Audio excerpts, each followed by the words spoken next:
เนาะสิเทก่อนเนาะอากรรมการยังเช็คความเยอะเนาะเรื่องที่2 3 4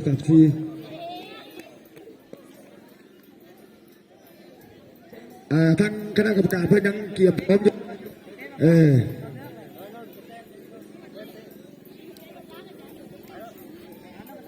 เอาตัวลูกกระเตะมาเตะก่อนนี่บรรทับก่อนผู้ที่1ของบรรทับเป็นนางเพชรเนาะหมายเลข1นางเข้ามาคือสายนางเพชรเอามาดีมาต่อบรรทับเตะ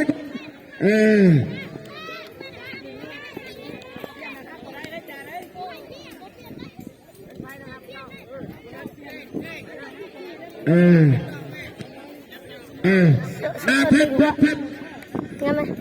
หมายเลข1เพชรต่อนะครับเซ็ตชอบด้วยอาจารย์ได้ไว้บันทึกตัดรายชื่อที่ส่งมานางเพชร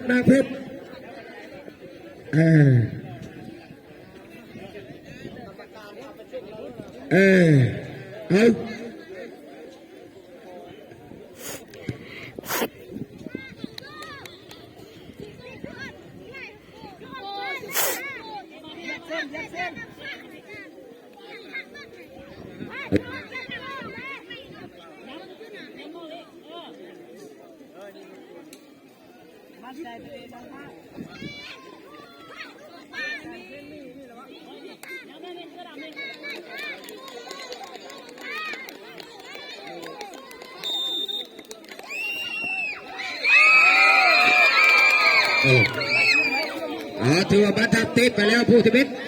เข้ากระตานู่นกระแทกทักบานเพียงครับบนธรรมดาบาทนี้นู่นกระแทกสิเดติบาทนี้เนาะผู้ที่1ผู้ที่1ดาวสันผู้ปืนสังกันดีเอาสิเขาหรือบ่ทั้งเสียมกบีดก็ได้ล่ะนะเอาดูกระเตะเสีย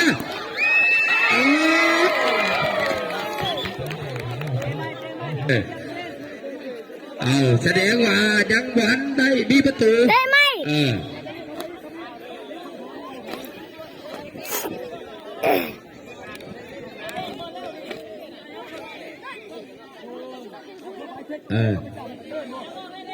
เตะไม่บอกกระเดียงออกมาก่อนเนาะเอากระเดียงบ่ได้ออกจากเส้นเด้อเอา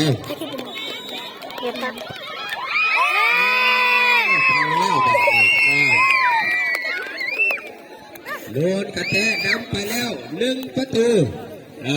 บ้านอีกบ้านแม่ยังไม่ว่าจะโอนเท่านี้ได้กันบอกยังก่อนบ้านทับสิแก้ตัวได้บ้านนี้บ้านทับที่ส่งเบอร์ยังมาบ้านนี้ผู้ที่2ส่งเบอร์ยังมาผู้ที่ได้เลยได้บุญกันเลยเชียวผู้ที่2เบอร์ยังปิดเบอร์มาเนี่ย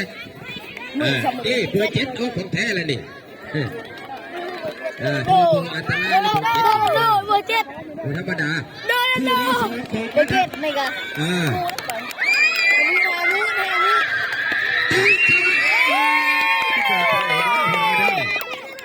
ผู้ที่2กับพวกเขาบ้านทับนี่ธรรมดา32นี่ก็ได้ดูประตูดูกระเต้นี่มาต้นดูกระเต้ส่งมือในการในผู้ที่2จะได้เข้าเขาบอกเอาเลยผู้เต้ส่งขึ้นบ้านทับพวกเขาลูกกระเต้เข้า1ผู้ที่2ฟังสัญญาณเสียงควีดกรรมการนี่ล่ะ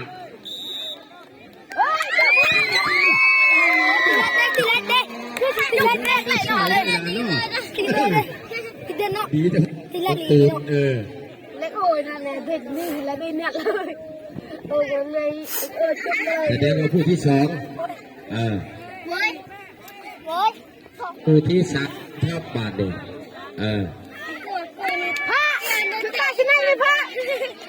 ตามหลานรับสมองตามที่2เป็น1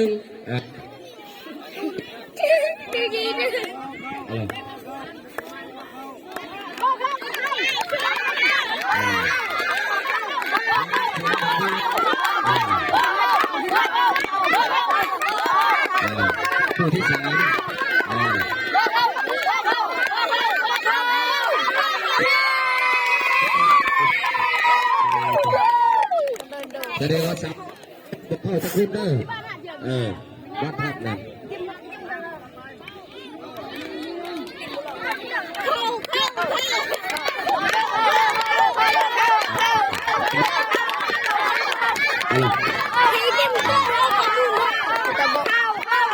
คู่ที่สามที่ขัดมือกับแพ้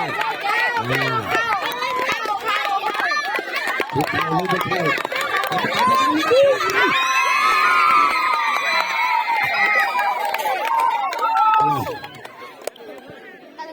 เอาไปสองเตะสามเข้าชองแล้วนุ่นกับเต้เนี่ยแม่ทำมาคอยทุกคนสุกลูกแม่โดแม่ปะจะบริสุทธิ์ทุกคน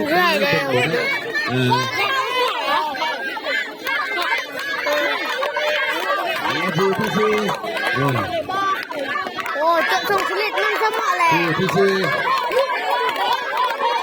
ทำหมดนะครับพี่เนี่ยปั่นให้เตะย่างเนี่ยโมลึกอะเตะมาหมดแต่ฮิตเตอร์นะแต่ฮิตเตอร์นะหมดไม่ใช่ว่าไม่ใช่คนกันนะทุกคนเลยผู้ที่สี่มาเข้าผู้ที่สี่โดนกันแต้ชุนมาชุนมือได้ไปเดี๋ยวนี้โดนกันแต้น้ำแล้วเดี๋ยวนี้นั่นโอ้ไม่ดูสังทุกคนคิดด้วยดูแค่ตัวเองบุญเธอตั้งบุญเธอตั้งโอ้ได้สักทีดูกันแต้ได้เซ็ตเลยเด้อเชิญนักกีฬาเชิญนักกีฬาสองทีมมาผลิตผู้แทนและกับพักบอล